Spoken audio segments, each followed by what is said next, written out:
আসসালামু আলাইকুম ওরহমতুল্লাহ। প্রিয় বন্ধুরা, জান্নাতে যাওয়ার জন্য অনেক আমল রয়েছে, তবে একটি সহজ আমল আজকে এই ভিডিওটিতে আমি আপনাদের সামনে তুলে ধরব, যে আমলটি আপনি প্রতিনিয়ত সহজভাবে করে সহজভাবে জান্নাত কামাই করতে পারবেন। প্রিয় বন্ধুরা, অবশ্যই ভিডিওটি শেষ পর্যন্ত দেখতে থাকবেন।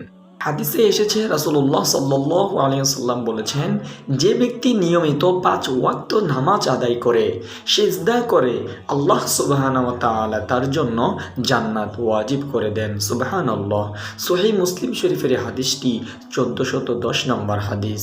অন্য আরেকটি হাদিসে এসেছে, আমার উম্মতের কেউ যদি আন্তরিকভাবে ওযু করে তারপর নামাজ পড়ে, আল্লাহ তার পূর্বের সকল গুনাহ ক্ষমা করে দেন। সুবহানাল্লাহ। এই হাদিসটিও বুখারী ও মুসলিম শরীফের হাদিস।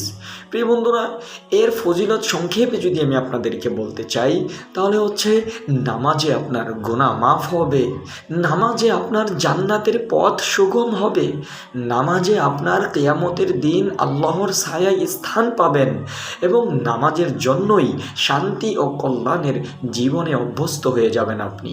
প্রিয় বন্ধুরা, নিয়মিত সালাত আদায় করা জান্নাত লাভের জন্য সবচেয়ে নিশ্চিত ও কার্যকর আমল। এটি ঈমানের প্রমাণ এবং মুমিনের আলামত। তাই জীবনের প্রতিটি দিন 5 ওয়াক্ত সালাত যথাযথভাবে আদায় করা আমাদের একান্তভাবে উচিত। যাদের আমাদের ইচ্ছা আছে জান্নাতে যাওয়ার, যাদের আমাদের চাওয়া আছে জান্নাতের যাওয়ার, আমরা সকলেই 5 ওয়াক্ত সালাত, 5 ওয়াক্ত ফরজ সালাত জামাতের সহিত আদায় করব। প্রিয় বন্ধুরা, অন্যথায় বলাই হয়েছে, যে ব্যক্তি 40 দিন তাকবীরে উলার সহিত ফরজ সালাত ইমামের পিছনে আদায় করবে, সে ব্যক্তির জন্য জান্নাত ওয়াজিব হয়ে যাবে। এজন্য সালাতে জামাতের সহিত সালাত আদায় করাটা অত্যন্ত গুরুত্বপূর্ণ বিষয়।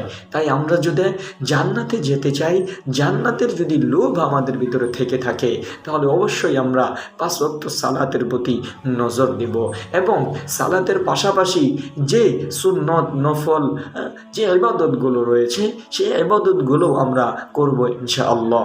প্রিয় বন্ধুরা, মহান আল্লাহ রাব্বুল আলামিন আমাদের প্রত্যেককেই 5 ওয়াক্ত সালাত, ফরজ সালাত জামাতের সহিত আদায় করার তৌফিক দান করুক। সকলেই ভালো থাকবেন, সুস্থ থাকবেন, এবং 5 ওয়াক্ত সালাত জামাতের সহিত পড়বেন, জান্নাত উপভোগ করবেন ইনশাআল্লাহ।